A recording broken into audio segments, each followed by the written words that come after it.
Title: My CEO wife left me stranded at the airport, laughing as she took off with her lover in her private jet. She thought I would be begging for a flight home, but instead, I bought a ticket to Europe and called my lawyer. Start.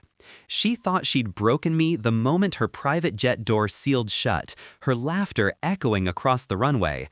I stood there on the tarmac, luggage in hand, watching her fly off with him, her lover, her shadow partner, her co-conspirator. She expected me to crumble. She expected me to beg. She was wrong. I met her when she was a rising star in the corporate world, the kind of woman who turned every head the moment she entered a room. I admired her brilliance, her fearlessness. She admired my patience, my loyalty, the quiet strength I thought she valued. For years, I built her empire alongside her, not as her CEO husband, but as the silent strategist behind her throne. I wrote contracts, I brokered deals, I kept her clean while she climbed. When she became CEO, she told me, "We did this together." I believed her. The first crack showed in whispers, a late-night text, a smirk that wasn't meant for me. Her jet was supposed to take us to a board retreat. Instead, it became the stage for my humiliation. "Stay here, darling," she said, brushing my arm with feigned affection. "I'll be back in an hour." Minutes later, I saw her at the gate, hand in hand with him, boarding her jet without me. The pilot avoided my eyes. The door shut. The engines roared. Through the glass, I saw her tilt her head back, laughing, not even pretending to hide it. She wanted me to feel small, powerless, left behind. I didn't chase. I didn't scream.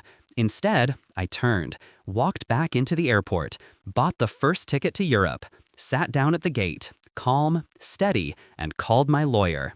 That phone call was the crack of a gunshot in a silent room.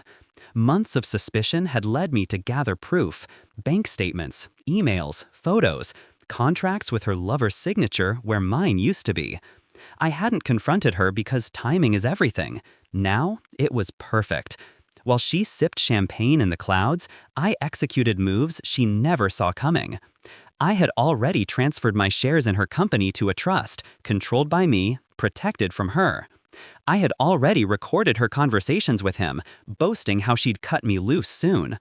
I had already secured the loyalty of board members she thought were hers.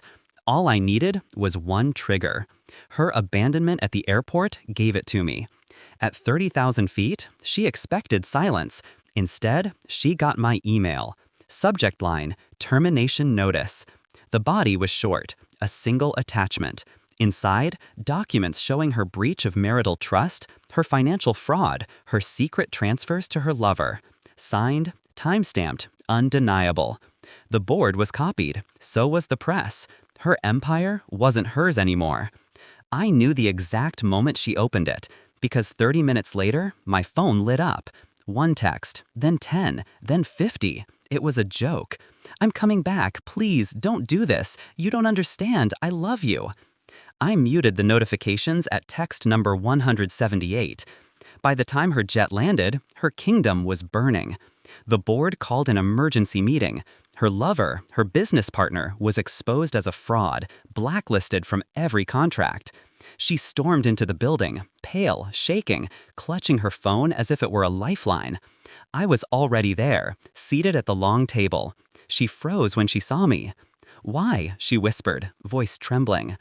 I leaned forward, calm, because you laughed. Every board member watched her crumble. Her voice cracked. She begged, promised, tried to spin lies. None of it mattered. The vote was unanimous. She was out. Her private jet, the symbol of her power, was repossessed within days. Her lover vanished. Her reputation shattered. She left me stranded at the airport, believing I'd beg for a way home. Instead, I turned her betrayal into her downfall. I didn't scream. I didn't chase. I didn't plead. I planned. I executed. I won. Now, when I think back to that moment, the sound of her laughter fading as the jet ascended, I don't feel pain. I feel clarity. Some betrayals don't deserve forgiveness. Some deserve precision. And mine? It landed harder than her jet ever could.